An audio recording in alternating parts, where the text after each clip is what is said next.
Look, ladies and gentlemen, there is no truth whatsoever to these bogus rumors that I jumped on a basketball court in Philadelphia last night and stopped the fight between Eric Bledsoe and Joel Embiid. That was not me. Okay? It was not me. I was on the other side of the arena. First of all, I'm a little lighter in weight. I must admit, the head is about that size and so is the hairline. So I can understand the plausible mistake. But we live in an age of technology where you can zoom in and zoom out. Zoom in, as my man Kevin Hart would say, and zoom out. You could see that that's not me. I'm not jumping into the middle of this pit bull that is Eric Bledsoe, along with the 7'1" Joel Embiid. I'm not jumping in the middle of that. I did not at all run onto the court and stop a fight between Bledsoe and Embiid. It was not me.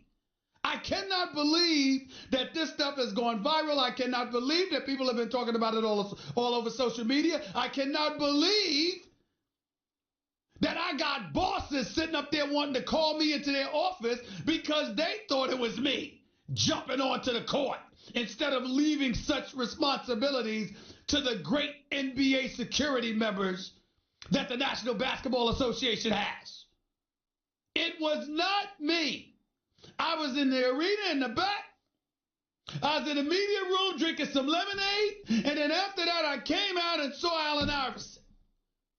And if you don't believe that, check social media because he put a picture of him and I hugging on the damn social media.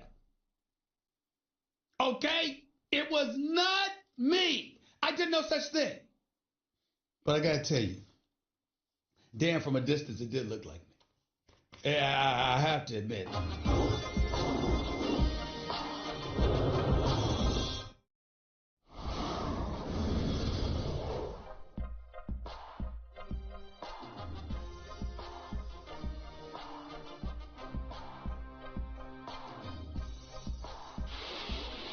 The Stephen A. Smith Show on ESPN Radio is presented by Progressive Insurance. Guests on the Stephen A. Smith Show appear via the Shell Pennzoil Performance Line, and you can always get in touch with the show through the 1-800-Flowers Twitter feed. Welcome back to Stephen A. Smith Show, ESPN Radio, ESPN News. Stephen A. Smith Show on ESPN Radio is being presented by Progressive's Home Insurance. Get your quote at Progressive.com today. Plus, tune into the College Basketball Awards Show Friday, April 12th at 8 p.m. Eastern, 5 p.m. Pacific on ESPN2. Presented by Wendy's, proud sponsor of the 2019 John R. Wooden Player of the Year Award. Before I go any further, I want to make sure that I give a special shout out to our college basketball team. Reese Davis, Coach Seth Greenberg, Jay Billis, and my brother, Jay Williams. I just want to say that, you know, I love March Madness, one of my favorite times of the year, and I love seeing Barkley and Kenny Smith and the great, phenomenal Ernie Johnson contribute to the college basketball scene, along with my man Clark Kellogg, who's been doing it for years, foremost authority on the sport of college basketball, does a phenomenal job. But I can't say enough about the job that our team at ESPN has done.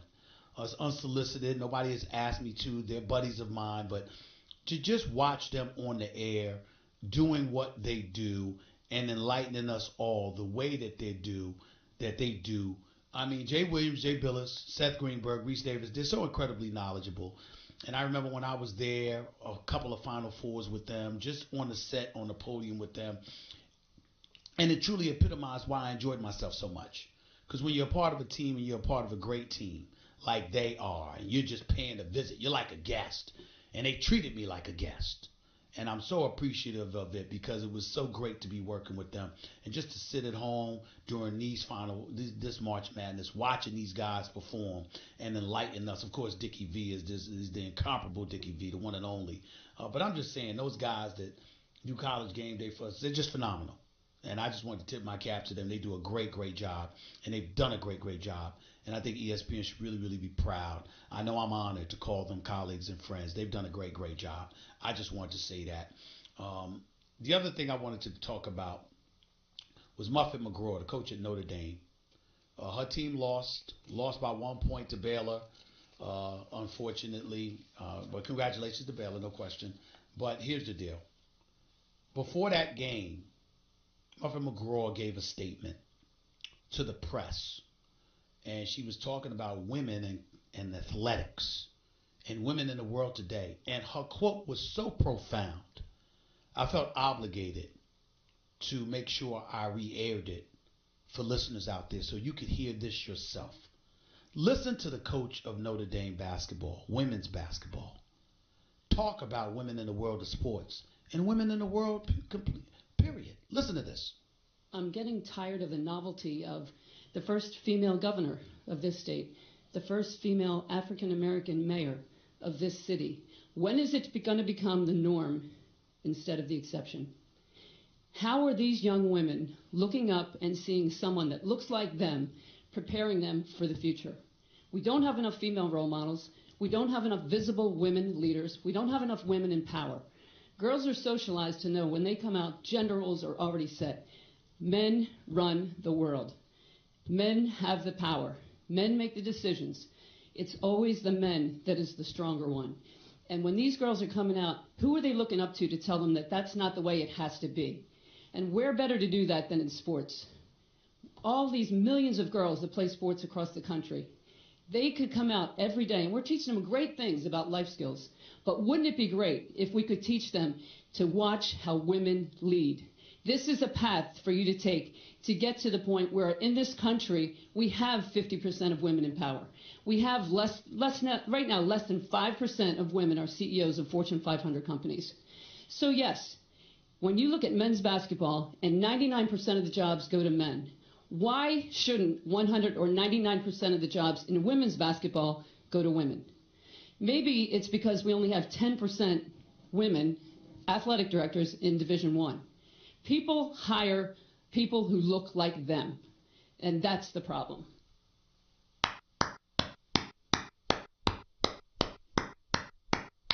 Bravo. She is 1,000% on the money. A matter of fact, John, if you don't mind, do me a favor. Reach out to that wonderful woman. I would love to have her on my show at one point and interview her about this very, very topic, because she's right. Now, I can tell you that as an African-American male, we certainly can debate. When you talk about bias and prejudice and being pigeonholed and held back, my personal belief is nobody has black men beat in that category. Nobody. One could make the argument that affirmative action, which was supposed to be something that benefited minorities, benefited women, particularly white women, because they were labeled a minority, more so than it benefited African Americans. Those are things that have been said. I have not looked at those numbers, so I don't definitively know. I know what has been told to me by educators as it pertains to that particular category. But that glosses over the bigger point that Muffet McGraw was making. And that is this. She is 1,000% correct. There are not enough women in power. Women have been marginalized and pigeonholed. And quite frankly, it's kind of embarrassing when men religiously will admit women are smarter than us. They just are. They just are. They're more in tune with their emotions. And a lot of times when they're in leadership positions, they handle stuff a hell of a lot better than men. So I wouldn't say it needs to be a 50-50 split per se, but maybe it does. But I will tell you where it's undeniable she's right. If 99% of the men or 100% of the men are coaching men's sports, how come the same isn't applicable to women? The fact of the matter is, I said this morning on First Take. My television show on ESPN with Max Kellerman and Molly Karam airs every weekday from 10 a.m. to noon Eastern Time, 7 to 9 a.m. Pacific. I said it this morning, and I'll say it again. I have always had a problem with men coaching women's sports. We got enough.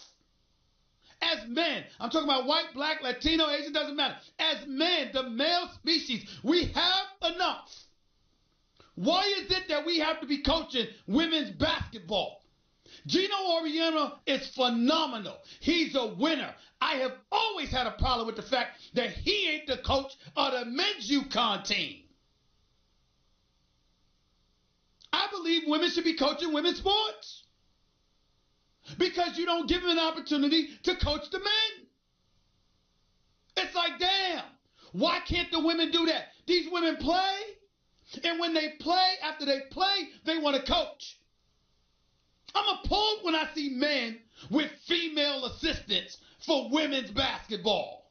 And that's no knock against Gino at all, because I love him, and he's phenomenal. It's not his fault. I'm not blaming any individual. I'm simply saying systemically, I don't believe men should be coaching women's sports unless you're going to have women coaching men's sports.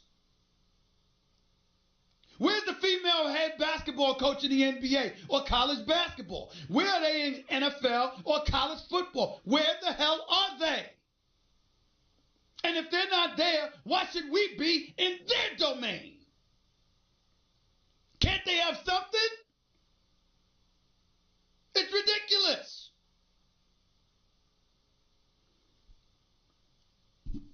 I just thought that needed to be said. Muffet McGraw is absolutely right. And she has a supporter in me with that statement because she's right on the money. Period. Mel, you're live with Stephen A. Real quick, go.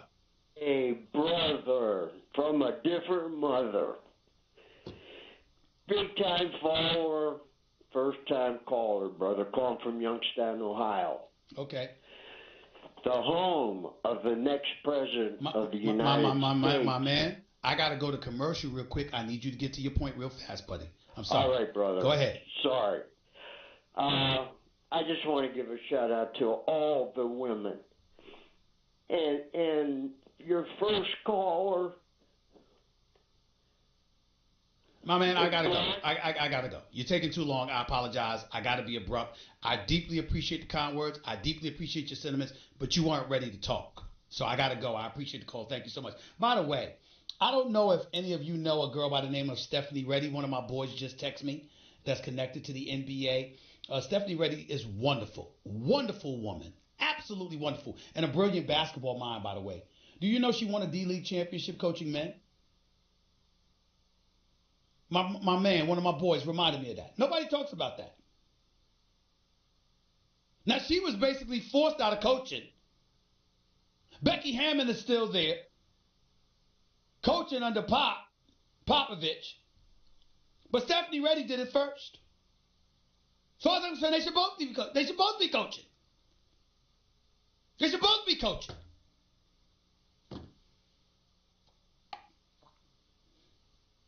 I don't know. What do I know, right? 888-SAY-ESPN. That is the number to call. By the way, if you missed any of the show today, go check it out on demand in the Stephen A. Smith podcast, brought to you by Capital One Saver Card. Earn 4% cash back on dining and entertainment, 2% at grocery stores, and 1% on all other purchases. What's in your wallet? Close out the show with your calls in a minute. Don't touch that dial. It's Stephen A. ESPN Radio, ESPN News. Craving even more